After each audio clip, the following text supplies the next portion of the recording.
Hello students, मैं श्री दीपचंद चौधरी महाविद्यालय ललितपुर से आज मैं आपको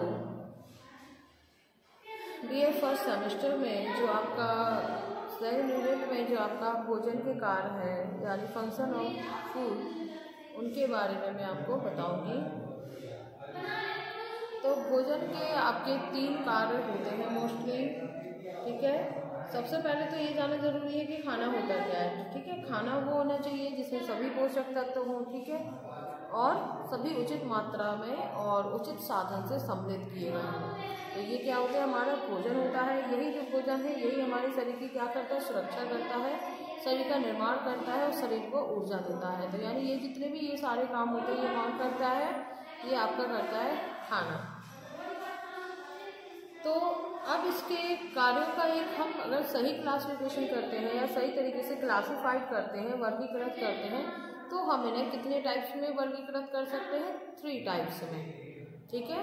तो भोजन आप जान चुके हैं कि क्या होता है, लेकिन इसके मोस्टली कार्यों को 3 भागों में जो है वो बांटा जाता है।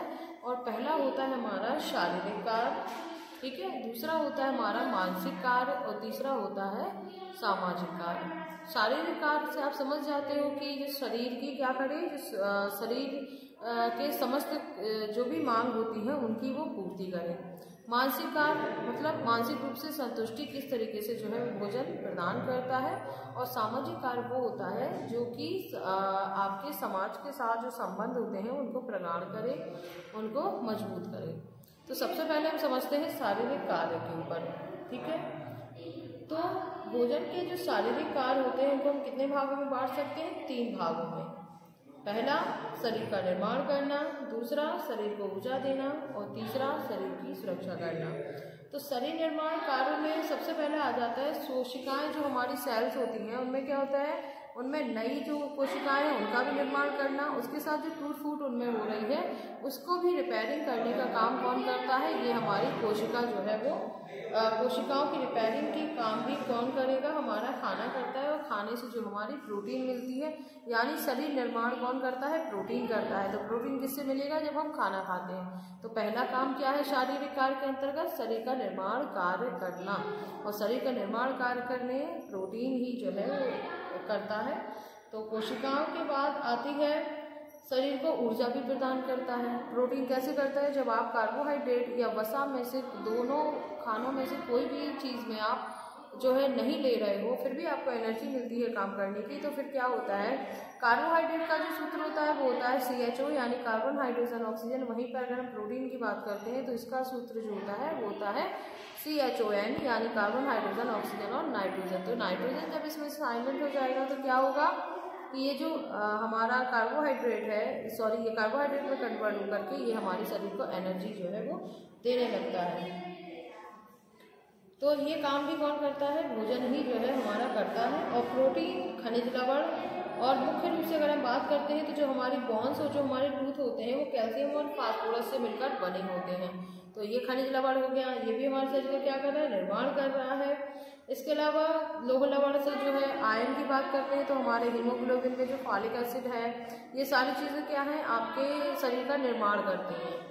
दूसरा आपका आता है कि आयोडीन जो है वो भी आपके बॉडी के लिए ज़रूरी है। तो ये क्या होते हैं, शरीर का निर्माण करते हैं। ये किससे मिलेंगे, हमें भोजन से ही मिलते हैं। तो शरीर का निर्माण का कार्य जो है वो कौन करता है, भोजन के द्वारा ही संभव हो पाता है। तो इसमें हमें क्या करना है, प्रोटीन के लिए हम प्रोटीन सोर्सेज के रूप में मिल्क का यूज़ कर सकते हैं। तो प्रोटीन जो है वो 2 टाइप्स की होती है, एक होती है प्राणिज यानी जो आपकी एनिमल प्रोटीन है, और एक होती है आपकी वनस्पति जन्य प्रोटीन, ठीक है। ये 2 प्रकार की जो है आपकी प्रोटीन होती है। तो जो आपका कह सकते हैं प्राणिज प्रोटीन होती है, उससे हम दूध के रूप में या मांस, मछली, अंडे के रूप में हम जो है प्राप्त करते हैं। और वनस्पति जन्य की बात अगर हम करते हैं तो ये जो है इस प्रोटीन के लिए हम पेड़ पौधों पर निर्भर होते हैं, स्पेशली जो अनाज होते हैं जिनमें कि दलहन वाली जो चीज़ें हैं, जैसे अरहर की दाल है, चने की दाल है, मटर है, इन सब में प्रोटीन भरपूर मात्रा में पाया जाता है। तो ये हमारी 2 टाइप की जो प्रोटीन होती है। और इसके अलावा जो खनिज लवण हमारे हैं, चाहे वो iron, calcium, phosphorus and iodine, ठीक है, ये सारी जो चीज़ें हैं ये भी हमारे शरीर का जो है निर्माण करती हैं। इनका महत्वपूर्ण स्थान होता है। दूसरा जो होता है वो है हमारा शरीर को ऊर्जा देने का कार्य। तो शरीर को ऊर्जा देने का कार्य भी भोजन के द्वारा संभव है। और खाने में कार्बोहाइड्रेट और वसा वाली चीज़ें हम इंक्लूड करते हैं। कार्बोहाइड्रेट किन से मिलता है? वो मिलता है हमें राइस में, ठीक है। इसके अलावा बात करते हैं तो पोटैटो में, ठीक है। जो हमारा कार्बोहाइड्रेट होता है वो भी 2 टाइप्स का होता है, एक सिंपल शुगर, एक कॉम्प्लेक्स। कॉम्प्लेक्स में आपका स्टार्च आ जाता है, जो चीज़ें डायरेक्ट खाने में आपको मीठी नहीं लगती हैं, स्वीट नहीं लगती हैं। जैसे कि आपका आ जाता है उसमें आलू एंड आपका अनाज आ जाएंगे, जिनमें कार्बोहाइड्रेट होता है लेकिन वो मीठी नहीं होती है। अगर हम सिंपल शुगर की बात करते हैं तो उनमें हमारे 2 टाइप्स सिंपल शुगर में जो है वो डायरेक्ट जो मीठी होती है चीज़ें वो आ जाती हैं। स्पेशली जो आपकी शुगर है, आपका जो शुगर कैन होता है और आपका जो गुड़ वगैरह होता है, इन सभी में जो है वो पाया जाता है। इसके अलावा इसकी अनुपस्थिति में अगर हम बात करते हैं कि अब फैट भी आप नहीं ले रहे हो, फैट किस में होता है? फैट आपके बटर में होता है, आपके घी में होता है, तेल में होता है। सैचुरेटेड और अनसैचुरेटेड फैट के रूप में जो है वो उपस्थित होता है। तो ये दोनों जो है आपके इम्पोर्टेंट नतीजे में बात करें तो यही कह सकते हैं कि शरीर को ऊर्जा देने का काम आपका कार्बोहाइड्रेट और फैट करते हैं, लेकिन इन दोनों की अनुपस्थिति में ये काम कौन करता है? प्रोटीन करता है। तीसरा है आपका शरीर सुरक्षात्मक कार्य। शरीर सुरक्षात्मक कार्य से मतलब होता है शरीर को सुरक्षा देने का काम।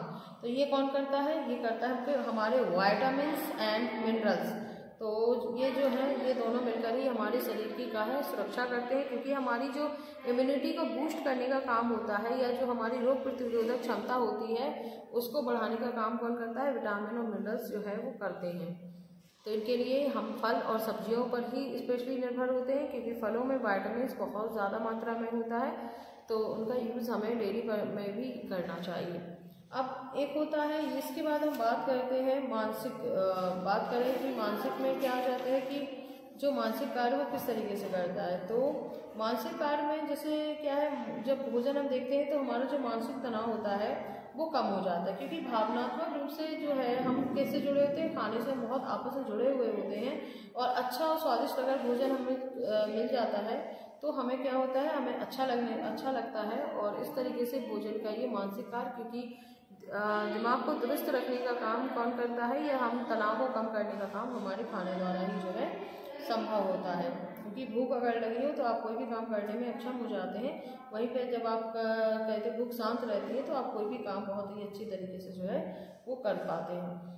लास्ट आता है आपका सामाजिक कार्य। तो सामाजिक संबंध को बढ़ाने के लिए क्या करते हैं? भोज्य समारोह का जो आयोजन किया जाता है, जैसे भारत तो क्या होता है, हमारे भारत में अगर कोई भी मेहमान आते हैं तो उनके अतिथि सत्कार में उनके सामने जो है खाना वगैरह जो है वो पेश करते हैं, खाना वगैरह ले जाते हैं। तो क्या होता है कि जो है आपस के संबंधों में मधुरता आती है और एक दूसरे से जोड़ के जो है वो रखते हैं।